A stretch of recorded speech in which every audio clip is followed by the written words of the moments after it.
Welcome to the InfoWars Nightly News. I'm David Knight, and it's Monday, May the 5th, 2014.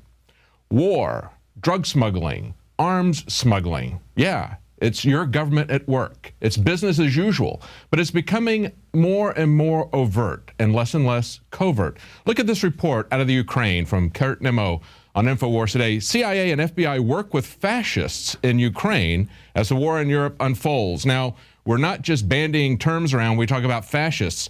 The National Security and Defense Council boss of the Ukraine, Parubi, was the founder of the Social National Party of Ukraine, a fascist political group. In other words, like the Nazis, National Socialists. Why do they use these guys? Well, it's because after they get criminal elements like Nazis or like al-Qaeda terrorists to do what they want to for regime change, it's very easy to dump these guys because everybody knows they're criminals. So they're doing it yet again. But look at what else is involved here in the Ukraine. This renewed effort to assert control and defeat anti-junta activists and paramilitarists in eastern Ukraine coincides with news that the CIA and the FBI will work with the regime to put down popular uprisings against the Kiev government. Now, of course, who are you going to call when you need COINTELPRO? You're going to get the people who've been doing it for decades, for generations, essentially the FBI. The FBI is not primarily or just a crime lab, as the public tends to think of it here. They are experts at infiltrating with COINTEL programs and subverting any dissidents. That's what they've been doing for decades in the United States. They are experts at it. So that's why our domestic law enforcement federal agency is now at operation in the Ukraine. But as we saw last week when Tosh Plumlee talked to Alex Jones about even going back to the Iran-Contra controversy, the scandal that was involved with that, and bringing it forward into Benghazi, we see that arms and drugs have been smuggled for decades by the American government. A story comes out of the New York Times today that the arms cache is most likely being kept in Texas by the CIA. Now, this is a series of investigative reports that are being done by retired CIA analyst Alan Thompson. This was linked on the Drudge Report. It's the New York Times reporting this. For a long time, there was this place referred in CIA documents as the Midwest Depot. And it was involved in Iran-Contra and appears to be involved in arms shipments from post-2001, 9/11 to today.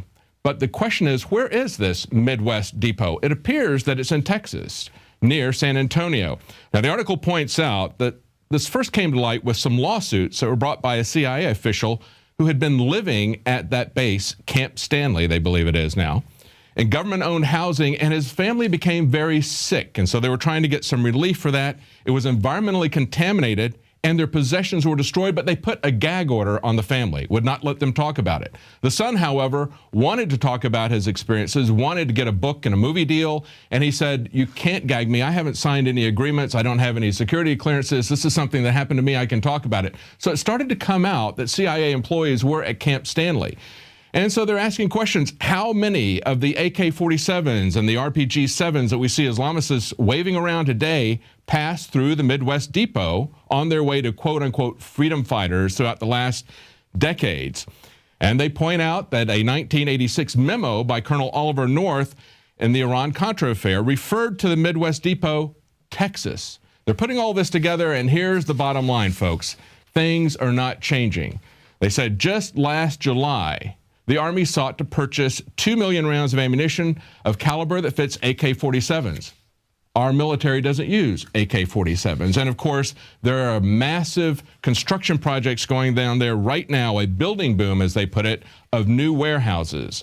Nothing has changed. We still see criminal actions, covert actions. They're doing it essentially openly, and yet nobody has a problem with it, just as they don't have a problem with the IRS being used to go after political enemies.